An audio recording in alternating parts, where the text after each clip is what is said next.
Hey everyone, and welcome to our TYR Wodapalooza coverage. I'm your host, Lauren Kalil.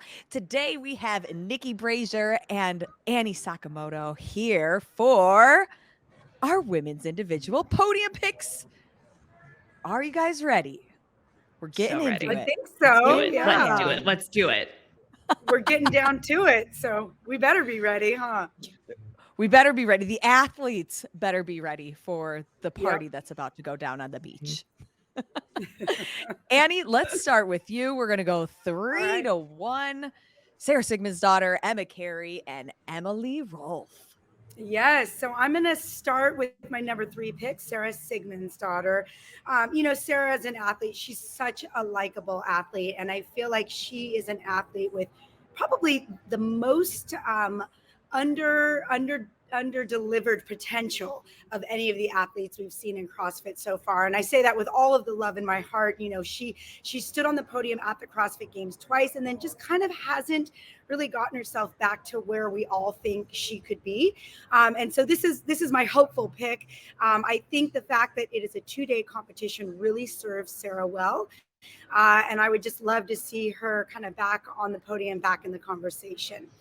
Number 2 pick is Emma Carey. So this is another athlete. We saw her come on strong in 2020 when she was, 2021, when she was 16th at the games. And then she gets hurt. She has a back injury, and the Emma that we were so excited to see, we don't get to see. I think she's healthy again from all of the posts that I've seen her put out. And I think on top of that, she's super hungry. She's hungry for some live competition. She's hungry to prove to us that she deserves to be in this competition and in the conversation amongst some of the top female CrossFitters out there. So I'm excited to see her return to the competition floor. And then Emily Rolfe is who I have in first place. And obviously, tragic to see Emily Rolfe go out at the games this year after the first event. But what a stud. She takes 14th in an event where her arm goes numb, her hand is blue. This event involves gripping the bar. She's doing toes to bar and pull-ups. She still pulls a 14th, wants to stay in the competition, and it's the medical staff that pulls her out. So just obviously an incredible amount of grit. She goes on to get third at Dubai. And I think that, again, this is an athlete with a ton of grit. She was 9th at Wodapalooza last year. Considering the field that she's up against, I think she stands a really good chance to be on the podium, if not at the top of the podium. Annie, I didn't realize till now that I'm looking at your podium. It's like the comeback podium, all having kind of recent injuries. Yeah, it's the hopeful podium, right? It's the wishful thinking podium. But I have no doubt that all of these women are fully capable of being on the podium. All right, Niki, let's take a look at your podium picks. Emma Carey, Emily Rolfe, and Dani Speegle. Yeah. So I have like halfway comeback vibes on my podium, right? I do fully agree with a lot of what Annie is saying. And truly you could, man, pick any women in this lineup. The field is really stacked and anyone had a good chance to get on the podium. But I agree with Emma Carey in that she has so much potential. And we have seen her recently, especially if you've been keeping up with her on Instagram, like her training just seems so serious. Like she's incredibly focused, incredibly ready. And I think that she feels like maybe she's got a little bit to prove, right? She's had these tastes of really almost being at the top, almost playing way up with the big dog gals, so to speak. And this could be an excellent time for her to break through and really shine and show us what she's capable of. When it comes to Emily Rolfe, I am not 100% certain that she is fully human. I think she might be part cyborg, part robot, part something, just given how quickly she was able to bounce back from that injury at the CrossFit Games. And I feel like getting on the podium in Dubai has given her a sense of confidence that not only is she back, she may have never left. Annie mentioned it. She wanted to keep competing after she had that blood clot at the games. And, Dr. Rocket was like, no, please go home and rest for at least 5 minutes before you can keep on keeping on.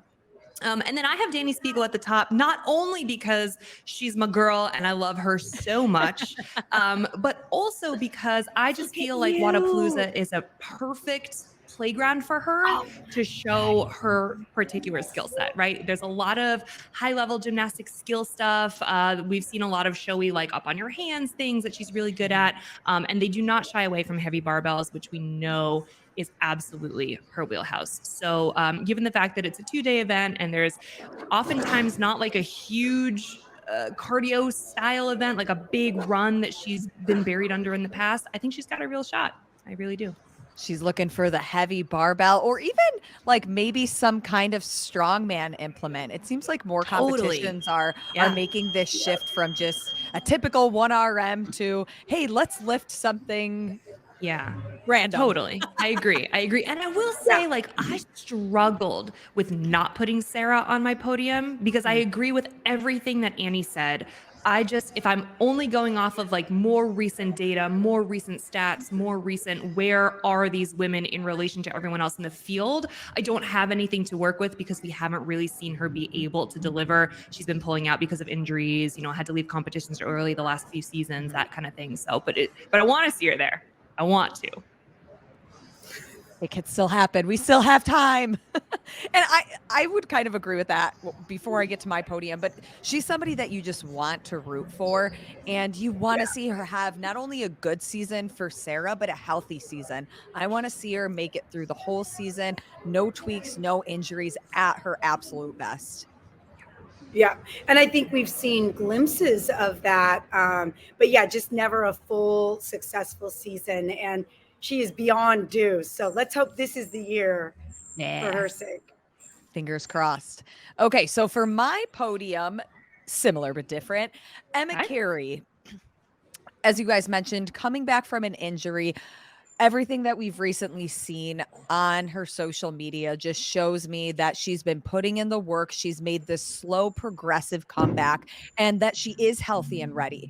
Also, I think her training age being only 18 years old, coming back from an injury, I don't think it's as big of a feat as somebody like Sarah Sigmund's daughter when you just look at training age relative to what we expect these ladies to do. Because I also was thinking, man, maybe I should put Sarah in that third position, but overall, I was just like, no, I feel a little bit more confident at this point putting Emma there.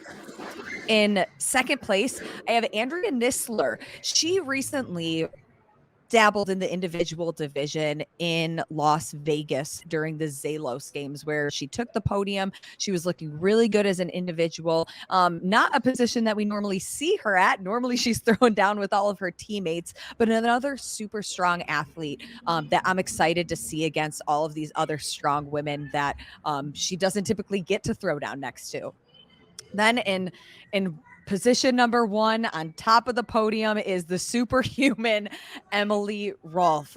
Niki, you hit the nail on the head. I don't know if this woman is even a person, showing up less than 24 hours after her surgery back to the CrossFit Games to cheer on the rest of the women. And seeing her in person, like, have you guys ever had surgery before?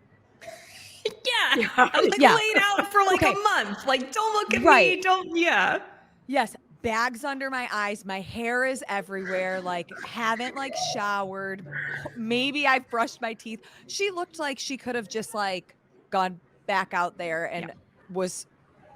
So just that tells me a lot about a person that they're like, no, I'm going back and I'm going to support the rest of the individuals. I want to be here. I want to watch.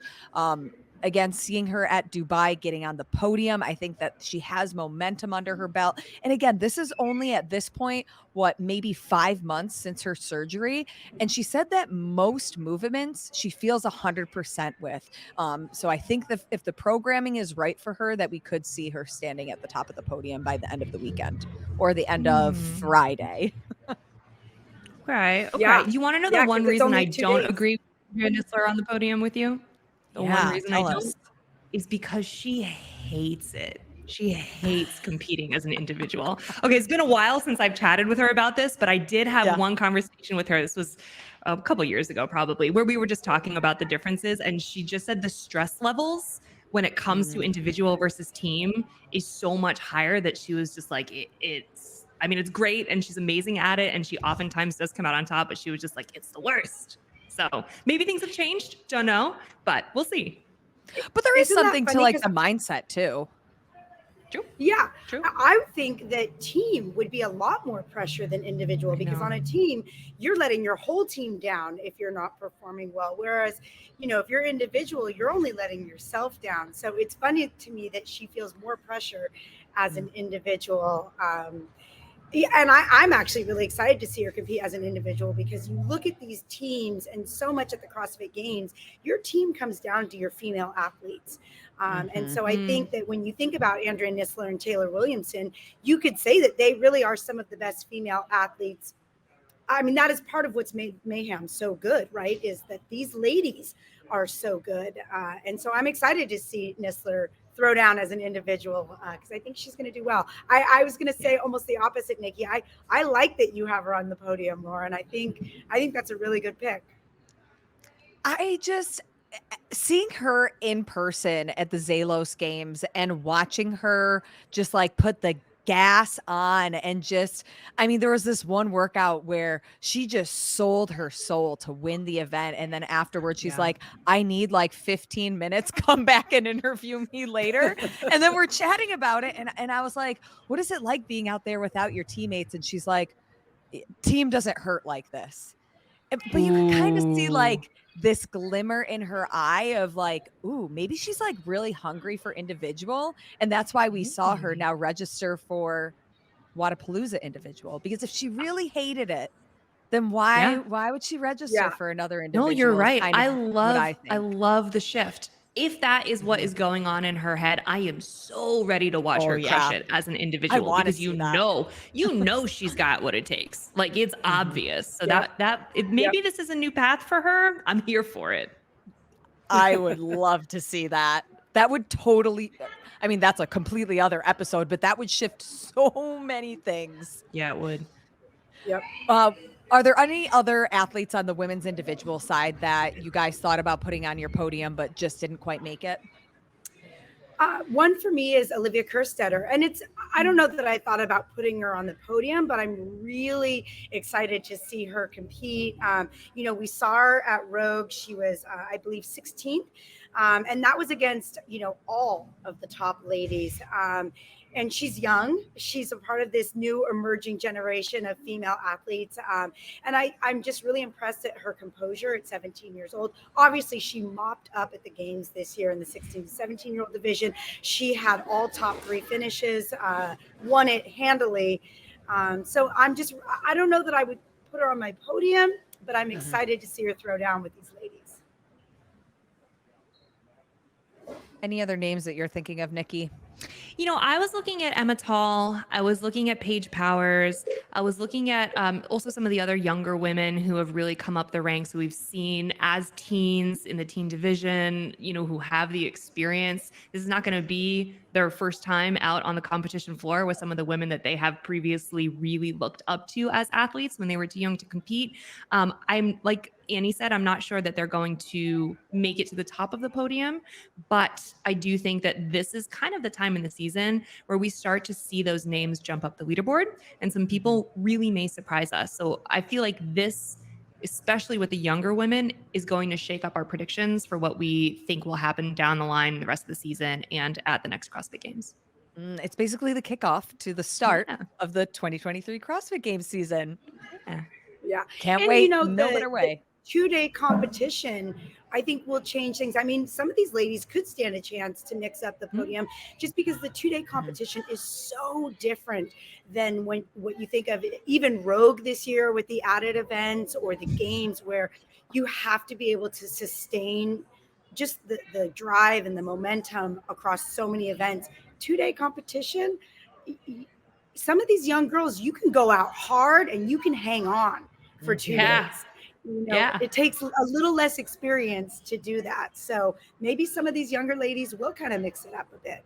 Oh yeah, totally. I mean, Lauren said it about recovery time. I don't know about you guys, my neck hurts from sleeping on a pillow wrong at Christmas. Still, to this day, I can't turn my head both ways. Like, something is different when you need to just pedal to the metal and you're 20 years old and you spring back 15 minutes later. Like, it's just different. And I'm jealous. I'm very jealous. I remember the days that I could show up at the gym, load a barbell with whatever like the workout weight was and be fine. Now I'm like, give me 45 minutes to warm up and then we can get started. Yeah. Well, I can't wait to Totally. see you guys in Miami. I can't wait to see these competitors throwing down. On our next episode, we will have the women's elite teams. And we will see our podium Yes. picks then.